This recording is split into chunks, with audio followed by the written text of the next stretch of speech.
ধরুন এই মুহূর্তে আপনি আপনার ইউটিউব চ্যানেলে লাইভ করছেন, কিংবা আপনার ইউটিউব চ্যানেলে আপনি ভিডিও আপলোড করার পর রাতে ঘুমিয়ে গেছেন। সকালে উঠে যদি দেখেন আপনার ইউটিউব চ্যানেলটি আর নেই, সেটি ডিলিট হয়ে গেছে, তখন আপনার কেমন লাগবে? অবশ্যই খারাপ লাগবে। তো এরকমটা অনেকের সাথেই হয়েছে। এখন আপনার মনে প্রশ্ন জাগছে যে কেন এরকম হয়েছে, বা আমাদের চ্যানেল কেন এরকম হবে? আমরা তো রিয়েল কন্টেন্ট আপলোড করি, তারপর হচ্ছে আমরা তো রিভিউজ কন্টেন্ট আপলোড করি না, আমরা নিজের ভয়েসে কন্টেন্ট ক্রিয়েট করি। আমাদের চ্যানেল কেন ডিলিট হবে, কিংবা আমাদের ভিডিও কেন ডিলিট হবে, তাই না? তো সেম আমিও এটা ভাবতাম যে আমাদের ভিডিও কেন বা ডিলিট হবে। তো দেখুন, ইউটিউব আগে যে আমাদের ভিডিওগুলো চেক করতো, সেটা চেক করতে অনেকটাই দেরি হয়ে যেত, কিংবা তারা ফিজিক্যালি যে চেকটা করতো সেটা এরকম ভাবে কেয়ার মানে ঠিকঠাক করে করতো না। একটু একটু ভুল হলেও কপিরাইট আসতো, সেটা আমরা ঠিকঠাক করে নিতে পারতাম। তো এখন হচ্ছে ইউটিউব আমাদের ভিডিওটি যেভাবে চেক করে সেটি হচ্ছে এআই টেকনোলজি। আপনি এর মাধ্যমে তারা ভিডিওগুলো চেক করে, ছোট আইডি হোক, বড় আইডি হোক, যেরকম আইডি হোক না কেন, সবকিছু এআই দ্বারা চেক করে। তো আপনারা অবশ্যই জানেন যে এআই কতটুকু পাওয়ারফুল এবং কতটুকু ক্ষমতাশীল, সে কত তাড়াতাড়ি কাজ করতে পারে। আমাদের ভিডিও আপলোড করার 10 মিনিটের মধ্যে দেখবেন যে আমাদের এই ভিডিওতে যদি কোনো রকম কপিরাইট থাকে সেটি কিন্তু এখানে শো করে। আপনি অবশ্যই ওয়াইটি স্টুডিওতে গিয়ে দেখতে পারবেন।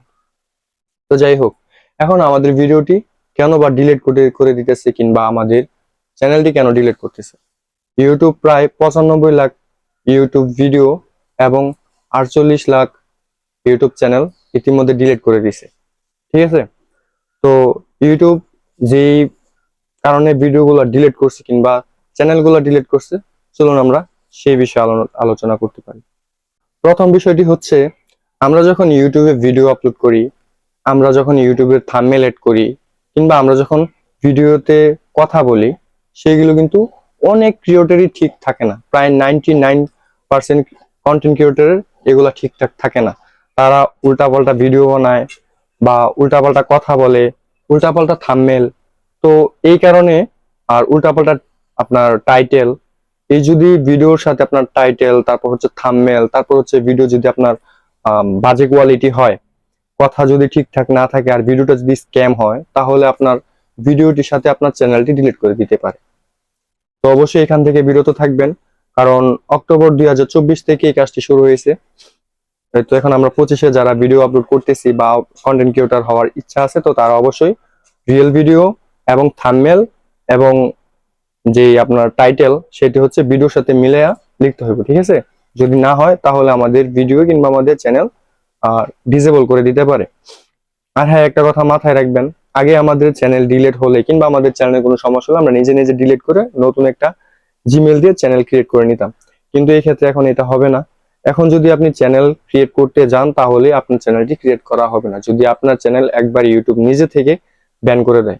কারণ এআই আপনার ফেস কিন্তু কিংবা আপনার ভয়েস সবকিছু ক্যাপচার করে রাখবে, যে যেটার কারণে পরবর্তীবার আপনি যখন ইউটিউব চ্যানেল ক্রিয়েট করবেন, সেখানে যদি আপনি ভিডিও আপলোড করেন, তখন আপনাকে আবার ডিসেবল করে দেওয়া হবে। তো এই ক্ষেত্রে সবাই সাবধানে থাকবেন। আর সেকেন্ড হচ্ছে, ধরুন আমাদের যেই লাইভ কিংবা ব্লগ চ্যানেল, আমরা যেখানে ব্লগ করি, ধরুন রাস্তা দিয়ে আমরা ব্লগ করতেছি, ব্লগ করার সময় আমরা ধরুন সামনে একটা বিশৃঙ্খলা সৃষ্টি হয়েছে, এরকম কোনো জায়গার পরিস্থিতির শিকার হই, তো ওই জিনিসগুলো কিন্তু আমরা ভিডিও করে নিই, যে মারামারি, তারপর হচ্ছে গালিগালাজ, অনেক কিছুই আমরা ভিডিও করে আপলোড করে দিই। তো যারা এই কাজটি করতেছেন, তারা অবশ্যই এটা থেকে বিরত থাকবেন, না হতে পারলে আপনার ওই ইউটিউব চ্যানেল কিংবা আপনার ভিডিও ডিলিট করে দিতে পারে। তৃতীয়ত হচ্ছে, আমরা ধরুন কন্টেন্ট ক্রিয়েটর হিসাবে ভিউজ পাওয়ার জন্য অনেক ধরনের অনেক ওয়েবসাইট কিংবা অনেক স্ক্যাম অ্যাপস গুলাকে আমরা প্রমোশন করে থাকি। আমরা বলে থাকি যে আপনি এই ওয়েবসাইটে যান, আপনি এত পার্সেন্ট টাকা পাবেন, আপনি এই কাজটা করুন, এটাতে 100% প্রফিট পাবেন। কিংবা আমাদের ভিডিওতে আমরা সিউরিটি দেই যে আমার এই ভিডিওটি 100% কার্যকরী, আমার এই ভিডিওটি দেখার পর আপনার অন্য কোনো ভিডিও দেখতে হবে না। মানে পার্সেন্টেজ দিয়ে আমরা অনেকেই অনেক ভিডিও বানাই, ঠিক আছে? তো এইটা হচ্ছে আহ খুব গুরুত্বপূর্ণ একটা জিনিস, এই কারণে আমাদের ইউটিউব চ্যানেল গুলা ব্যান হতে পারে। তো এটা কখনো করা যাবে না। আদার্স মানে কোনো বাজে ওয়েবসাইট, থার্ড পার্টি কোনো না জেনে শুনে ওই সব ওয়েবসাইট নিয়ে ভিডিও বানানো যাবে না, ওইগুলো রিভিউ দেওয়া যাবে না, এবং 100% গ্যারান্টি দিয়ে কোনো রকম ভিডিও আপলোড করা যাবে না। আজকের মতো এখানেই, দেখা হচ্ছে নেক্সট ভিডিওতে।